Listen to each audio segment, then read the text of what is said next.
Hello, everyone. Welcome to our first episode of IvanVentures podcast, your go-to spot for dissecting the world of business and, what's really happening out there. I'm Ivan, and with me, my amazing and brilliant co-host, Mella.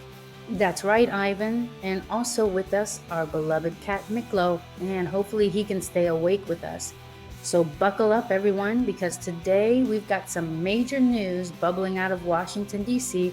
that is seriously going to have huge ripple effects across the entire business world. Absolutely. We're talking about something they're calling the Megabill.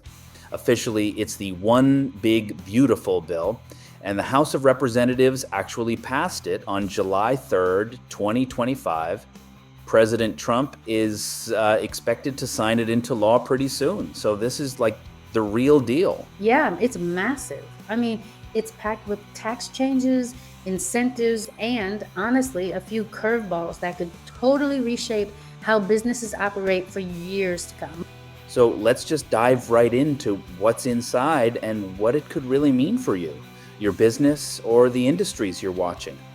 We'll start with, the good stuff for businesses first. Always a good place to start. So first up, permanent tax breaks. This is a huge win because many of those tax cuts from the 2017 Tax Cuts and Jobs Act were set to expire. Now they're permanent. I mean, it gives companies so much certainty, right? No more wondering if your tax rates are going to suddenly spike in a couple of years. Yeah, that's a big relief for long-term planning for sure. And something else that's really positive is full expensing for investments. Businesses can now immediately deduct the full cost of new equipment and machinery in the year they buy it. Oh, that's huge. So if you're like running a factory and you drop $1 million on new robotics, boom, you deduct that full amount right away. That's a massive cash flow boost, and it's a big incentive for companies to just, modernize. Right?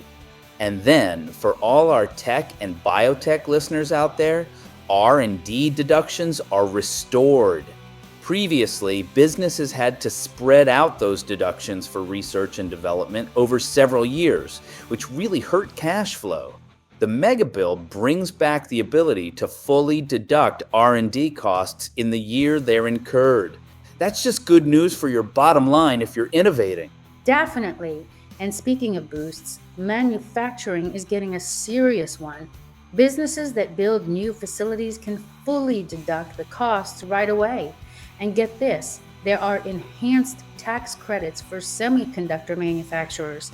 Washington really wants more chips made in America. It's a strategic move, to boost domestic production and reduce reliance on overseas supply chains. That makes a lot of sense. And for all the small business owners and entrepreneurs listening, especially those running S-Corps, partnerships, or LLCs, listen up. The 20% deduction for qualified business income is now permanent. That was originally temporary, but it's locked in for good. More money in your pockets, folks. Love to hear it. Also, higher Section 179 expensing limits. Small businesses can expense the cost of qualifying equipment instead of depreciating it over years. The Megabill raises those limits, so you can write off even more in the first year. It's a huge difference for small businesses, really freeing up cash for hiring or other growth. Yeah, it's definitely designed to stimulate. And for investors, there's enhanced QSBS gain exclusion. The qualified small business stock gain exclusion now lets you avoid taxes on some gains if you hold the stock for at least 5 years. The Megabill makes this even more generous, raising eligibility caps. It could really channel more funding into startups, innovative small firms. That's a great incentive for investment. And finally, on the good news front, expanded employer-provided childcare credit. This is a big social and economic win. The bill increases tax credits for businesses that provide childcare services for employees. It's super beneficial for small businesses. It's really aimed at helping working parents stay in the workforce. and easing the burden of childcare costs. Plus, it's a good tool for attracting and keeping talent, which is always tough right now. Okay, so that's the shiny, happy stuff. But, no big bill comes without a few potential downsides. Mella, you want to dive into some of the not so great news? Oh, absolutely. Here's the elephant in the room. Higher interest rates could happen. The mega bill is projected to significantly increase the national debt. And while that might feel abstract today, that debt could totally lead to higher interest rates down the road. Which, for businesses means it's more expensive to borrow money, whether you're financing equipment, taking out loans for expansion, or just dealing with lines of credit, your costs could go up. Businesses and investors are definitely keeping an eye on that.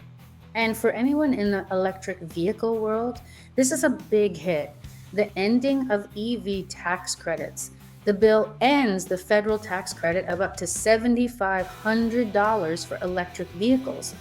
That credit has been a huge driver of EV adoption. Without it, sales could slow, manufacturers might face lower demand, and the overall push toward electrification could lose some momentum. Yeah, that's a tough pill for that sector. And speaking of sustainability, there's some, bad news for the renewable energy sector. The bill actually phases out tax incentives for clean energy projects, including solar, wind, and other green initiatives. This could make clean energy projects less financially attractive, potentially slowing the transition to renewables. Companies in solar and wind and investors eyeing green projects are understandably worried about what this might mean for growth in their industry. So, what's the bottom line here on the mega bill? I mean, it's definitely a boost for corporate earnings and business investment, especially in manufacturing, technology, and industries looking to expand. Businesses are getting permanent tax relief, faster write offs for investments, and new incentives for innovation and growth. Yeah, but the trade offs are real, like we just discussed. A larger national debt could mean higher borrowing costs, and certain sectors like electric vehicles and clean energy are losing significant support through tax credits, which could slow progress in those industries and really shift investment priorities. Exactly. At the end of the day, this bill is really poised to reshape how businesses make decisions, where to invest, how to grow, and honestly, what industries might truly thrive in the coming years. So that's the scoop on the mega bill, folks. Keep your eyes on how this unfolds once President Trump signs it into law. We'll definitely keep tracking how it plays out for businesses and investors alike here on IvanVentures. Thanks for tuning in today, everyone. Hope you enjoyed our first episode of IvanVentures podcast. Please follow or subscribe and share it with someone who'd love these topics too. It really helps us keep going. Until next time, keep learning, keep growing, and keep building the life and business you deserve.